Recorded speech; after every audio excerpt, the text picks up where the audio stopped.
Bakar, bakar, bakar. Bakar lagi. Itu sana, dorong. Bakar, bakar, bakar semuanya. Assalamualaikum warahmatullahi wabarakatuh. Jazakumullah khairan yang sudah klik video ini. Dan selamat datang di Penjelajah Sirah.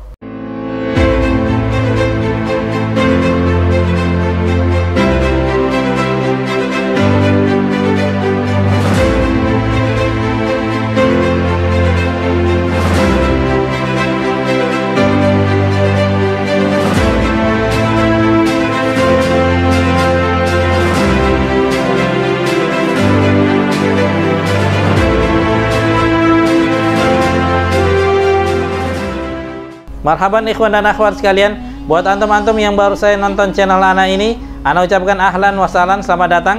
Di channel ini Ana berusaha untuk menggali kembali mutiara-mutiara sejarah Islam dan tokoh-tokoh Islam yang mulai dilupakan oleh orang. Dan insya Allah di setiap pekannya akan selalu ada video-video baru yang bisa antum tonton. Jadi kalau antum suka dengan topik tersebut, pastikan untuk subscribe dan aktifkan lonceng notifikasinya biar antum menjadi orang yang pertama yang nonton video Ana ini. Kerajaan Himyar adalah sebuah kerajaan yang pernah berdiri di Yaman pada zaman kuno. Kerajaan ini didirikan pada tahun 110 sebelum Masehi. Kerajaan Himyar berpusat di Hadramaut, Yaman. Dzu-Nuwas adalah raja terakhir dari kerajaan Himyar yang memiliki wilayah kekuasaan hingga Arabia Tengah, Teluk Persia, dan Hijaz, kalau sekarang dikenal dengan Mekah dan Madinah. Dan Najran merupakan salah satu wilayah kekuasaannya. Najran berada di persimpangan rute perdagangan kuno dari Yaman menuju Hijaz, atau sebaliknya, dan merupakan jalur perdagangan rempah-rempah yang ramai.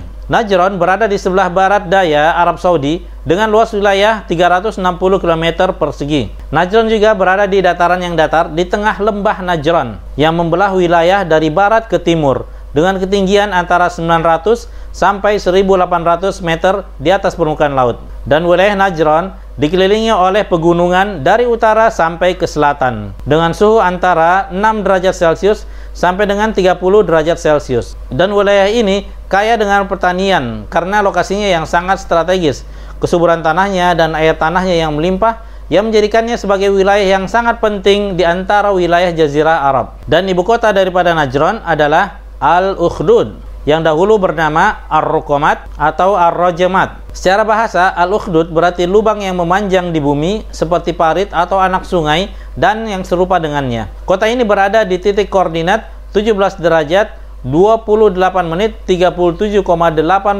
detik lintang utara dan 44 derajat 10 menit 47,8 detik bujur timur dengan luas area 5 km persegi yang berada di sebelah selatan Arab Saudi. Al-Ukhdud ini juga dikenal sebagai kota industri. Di antaranya adalah industri wol, industri kulit, industri alat-alat pertanian dan alat produksi seperti penggilingan wijen atau perabot-perabot rumah tangga. Dan juga Al-Ukhdud dahulu dikenal dengan industri olahan kayunya dan juga industri keramik dan tembikar. Selain itu juga terkenal dengan industri perhiasan emas dan peraknya. Di video kali ini kita akan lanjutkan kisah Ashabul Ukhdud tentang respon Raja Dzu-Nuwas ketika mengetahui bahwasanya penduduk Ukhdud berpindah keyakinan.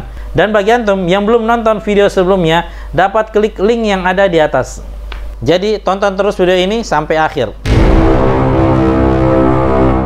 Tiba-tiba secara serentak orang-orang berkata, "Kami beriman kepada Tuhannya pemuda ini. Kami beriman kepada Tuhannya Abdullah bin Samir. Kami beriman kepada Allah Rabbal Alamin." Maka Raja Dzu-Nuwas pun kaget tidak kepalang. Dia mengira bahwasanya dengan terbunuhnya Abdullah bin Samir, maka tidak ada lagi orang-orang yang akan mendakwahkan agama Nasrani di Najran. Ternyata perkiraannya itu salah besar.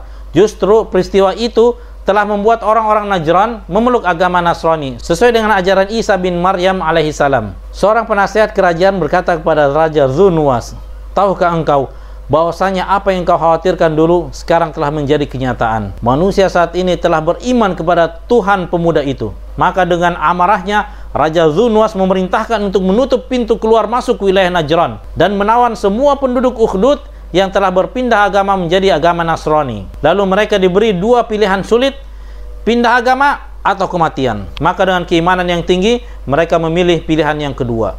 Raja Dzu-Nuwas pun memerintahkan pasukannya untuk menggali parit yang besar di atas tanah, yang kemudian diberi kayu bakar untuk membakar mereka semuanya. Jumlah parit yang dibuat pada peristiwa Ashabul Ukhdud ini sebanyak 7 alur. Dengan panjang tiap alur paritnya 40 hasta.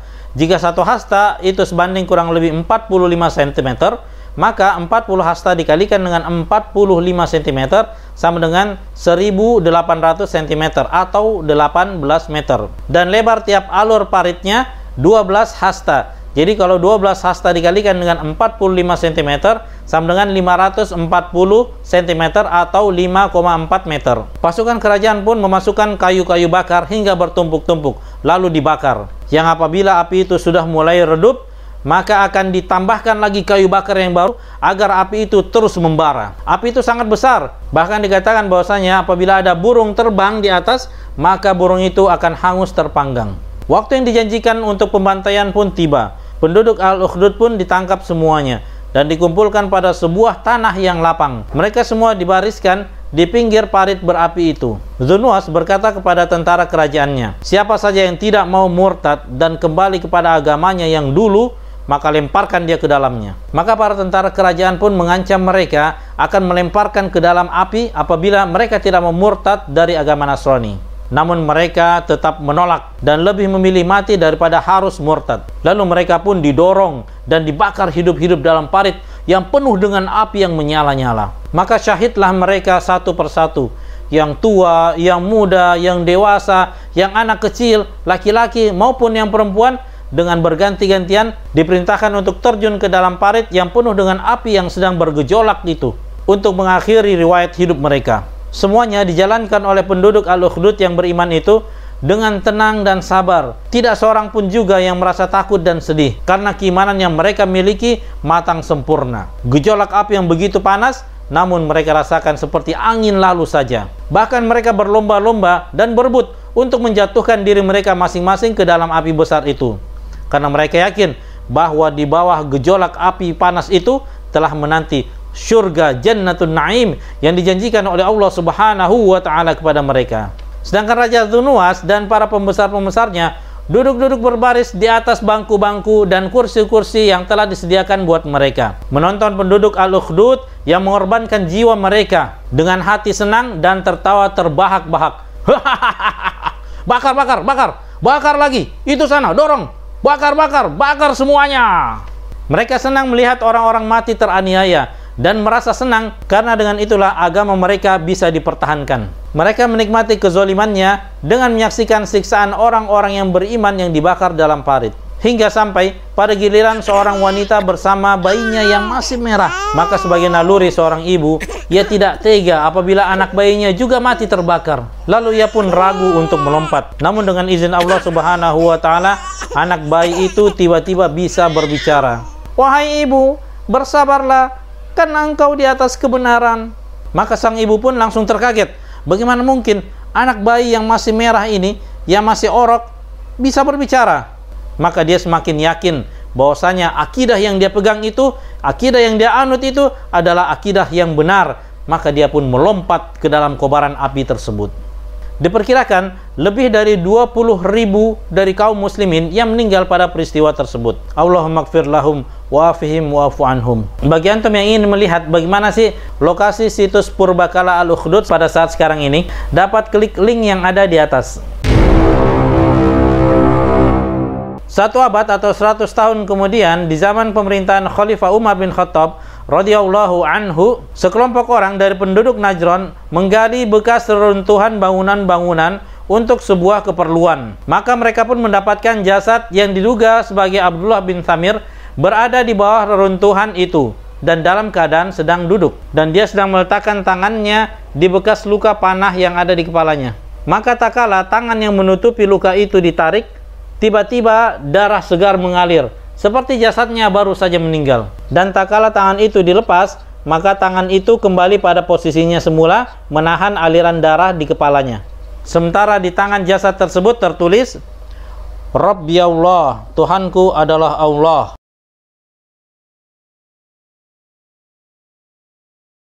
Maka mereka pun segera menulis surat kepada Umar bin Khattab mengabarkan tentang penemuannya tersebut. Umar pun membalas surat mereka dan memerintahkan untuk mengembalikan ke posisinya semula. Lalu mereka pun mengembalikan jasad Abdullah bin Thamir ke posisinya semula dan menguburkannya. Ikhwan dan akhwat sekalian, Ternyata dari kurang lebih 20.000 korban pembunuhan massal tersebut, ada satu orang dari mereka yang berhasil selamat. Dia memacu kudanya dan berhasil menerobos kepungan tentara kerajaan. Dan inilah cikal bakal runtuhnya kerajaan Himyar, pimpinan Raja Zunwas. Siapakah dia dan kemanakah dia memacu kudanya? Saksikan kelanjutan ceritanya pada video selanjutnya. Tafadhal komen di bawah tentang video ini dan ide-ide video selanjutnya. Semoga antum semua menyukai video ini. Syukran lakum jami'an. Terima kasih banyak semua yang telah nonton video ini. Dan jangan lupa subscribe bagi antum yang belum. Dan bagi yang sudah tentunya jazakumullah khairan. Terima kasih banyak yang telah support channel Ana ini. Dan jangan lupa untuk follow Instagram Ana, Penjelajah Sirah. Sampai jumpa di kisah-kisah selanjutnya. Mana jafikul umur. Kafaratul majlis. Subhanakallahumma bihamdika. Asyhadu an la ilaha illa anta. Astaghfiruka wa atubu ilaik. Assalamualaikum warahmatullahi wabarakatuh.